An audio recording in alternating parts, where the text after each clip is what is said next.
Bismillahirrahmanirrahim. Assalamu alaikum. Welcome to the YouTube channel Math with Sheikh Khadija.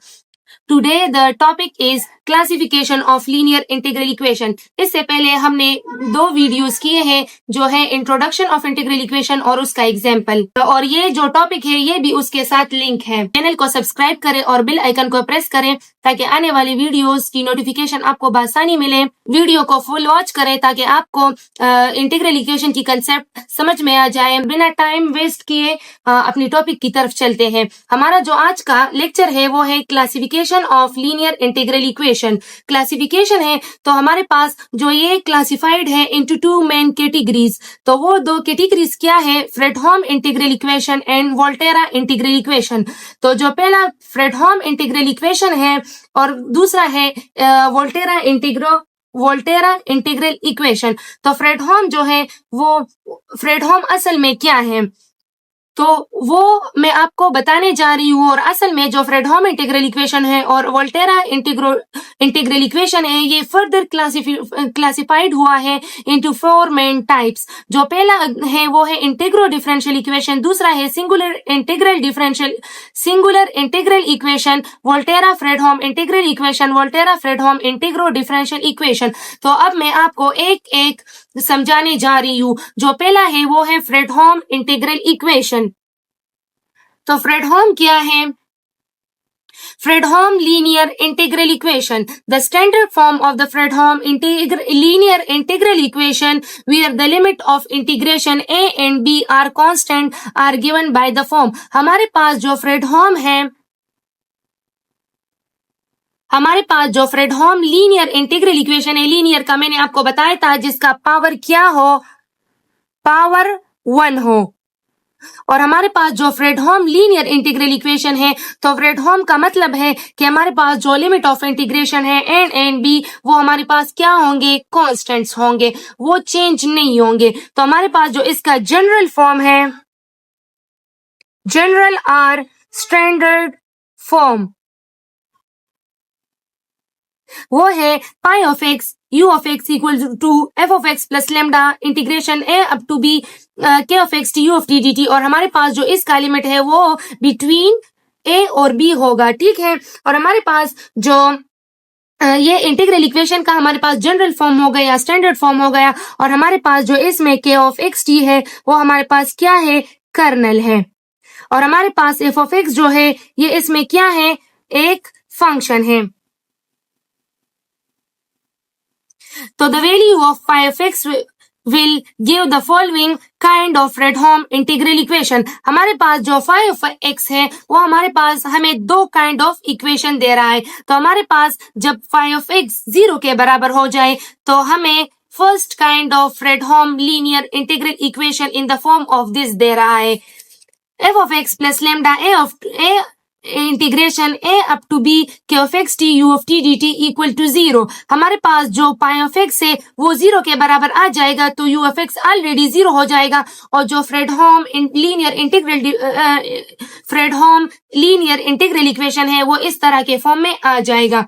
अब इसके बाद हमारे पास एक दूसरा कंडीशन है, जब हमारे पास पाई ऑफ एक्स जो है ये 1 के बराबर आ जाए। जब पाई ऑफ एक्स 1 के बराबर आ जाएगा pi of x u of x equal to f of x plus lambda a up to b integration k of x t u of t dt। जब हमारे पास pi of x 1 के बराबर आ जाए तो इससे हमारे पास जो सेकंड काइंड ऑफ इक्वेशन है वो इस तरह से बन रहा है। ये हमारे पास सेकंड काइंड था फ्रेडहोम लीनियर इंटीग्रल इक्वेशन का, और इससे जो पहला था वो हमारे पास फर्स्ट काइंड था।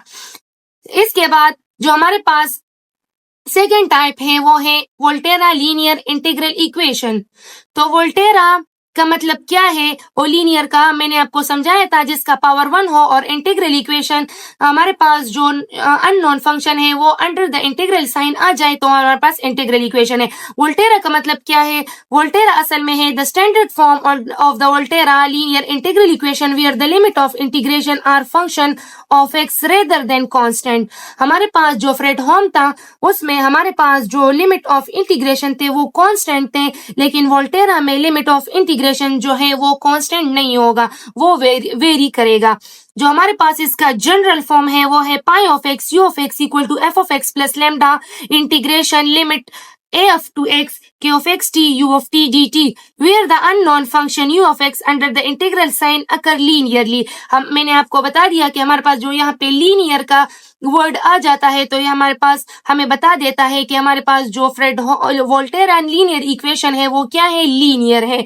इसके बाद हमारे पास इसमें भी टू कंडीशन अराइज हो जाते हैं। हमारे पास जो कंडीशन फर्स्ट है वो है where pi of x equal to 0, तो हमारे पास जो फर्स्ट काइंड है वो हमारे पास बन जाता है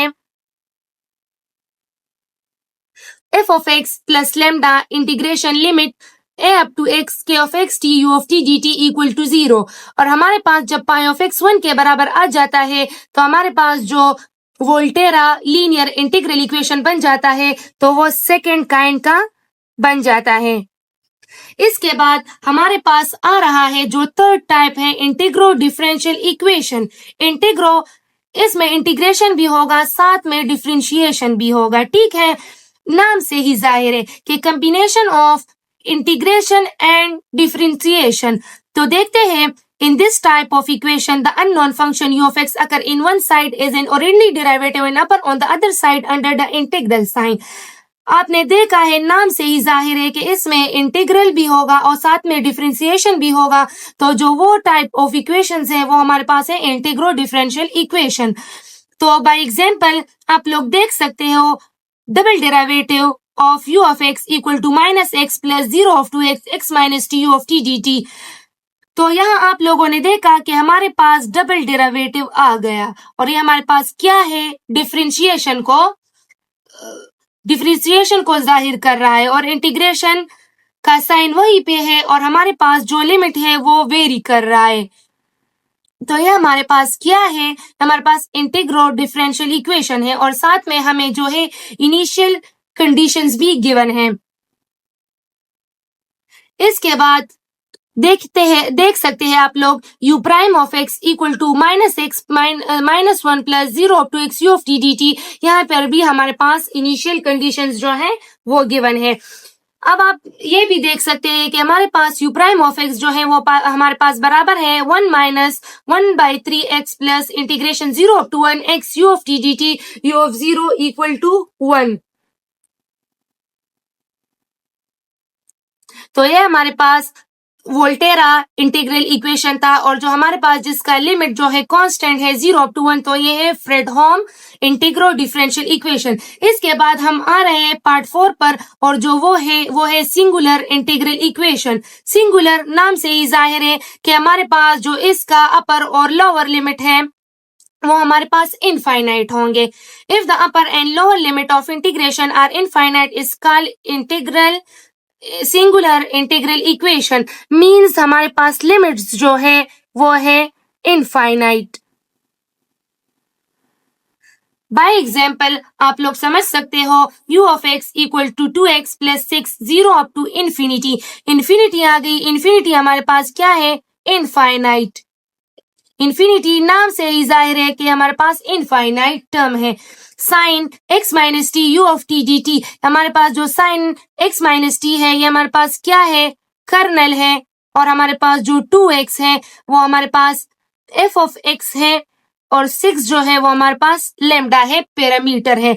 लैम्डा जो है वो हमारे पास पैरामीटर है, ठीक है। इसके बाद हमारे पास जो एग्जाम्पल 2 है वो है u of x equal to 1 minus 2 under root x minus integration limits जो है वो है 0 up to infinity 1 by x minus t u of t d T.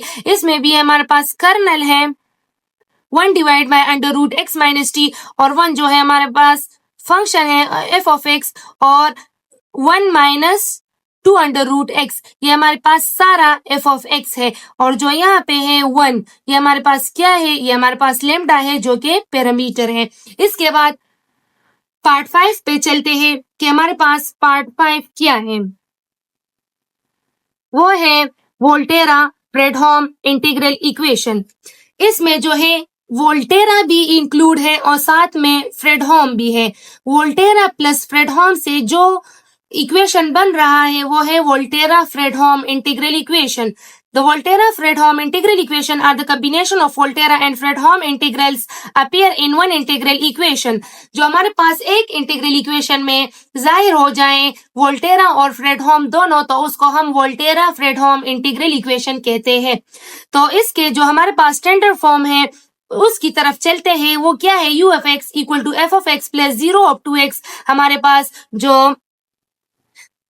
Volterra है वो है 0 up to x k1 x of t u of t dt. और हमारे पास जो फ्रेडहोम है, इन दोनों जो ये प्लस यहाँ पे आया है तो ये हमारे पास जो वोल्टेरा है और फ्रेडहोम है, इन दोनों के कॉम्बिनेशन से जो बना है तो वो हमारे पास है Fredholm Volterra Fredholm integral equation.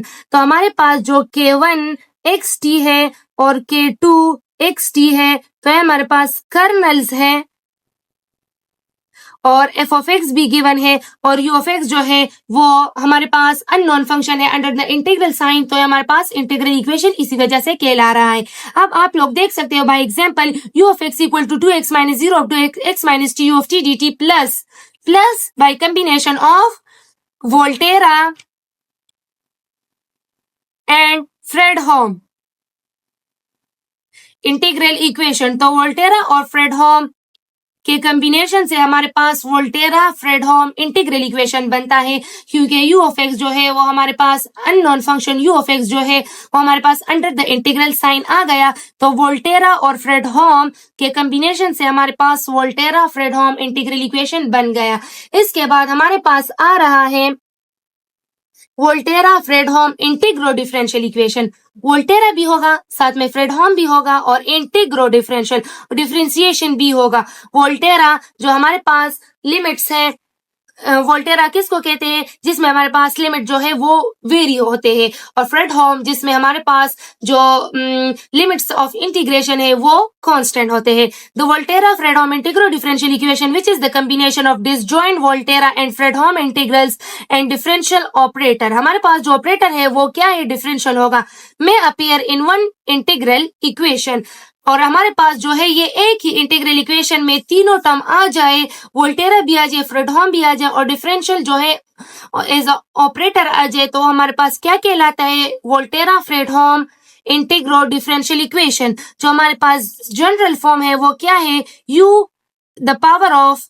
u of x in the power of n equal to f of x plus integration limits 0 up to x k1 x t u of t dt plus integration a up to b k of 2 x of t u of t dt. हमारे पास क्या है? Volterra है. Volterra का हमारे पास equation है, हमारे पास Fredholm का है.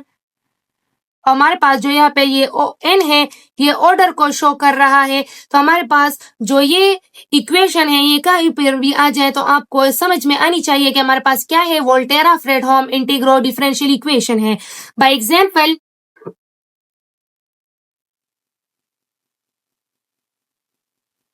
एग्जाम्पल जो है वो क्या है? u double prime of x equal to minus x minus 1 by 6 x cube plus 0 up to x u of t dt plus minus pi up to pi x u of t dt. ये हमारे पास क्या है? ये Volterra Fredholm integro differential equation है और साथ में हमारे पास जो लिमिट्स इनिशियल कंडीशन है वो भी गिवन है. तो इसी तरह के हमारे पास जब एग्जाम्पल आ जाए तो हमने किसके थ्रू सॉल्व करने हैं? Volterra Fredholm integro differential equation. अब हमारे पास आ रहा है homogeneous integral equation and non homogeneous integral equation. जब हमारे पास f of x 0 हो जाए एक इंटीग्रल इक्वेशन में तो वो हमारे पास कहला रहा है होमोजीनियस इंटीग्रल इक्वेशन. और जिसमें f of x 0 ना हो तो वो हमारे पास नॉन होमोजीनियस इंटीग्रल इक्वेशन कहलाते हैं. आज का लेक्चर यही तक था. जहाँ भी समझ नहीं आई तो कमेंट में पूछ सकते हैं. जहाँ भी हो खुश रहो, आबाद रहो, हमें भी अपने दुआओं में याद रखो. तब तक के लिए अल्लाह हाफिज.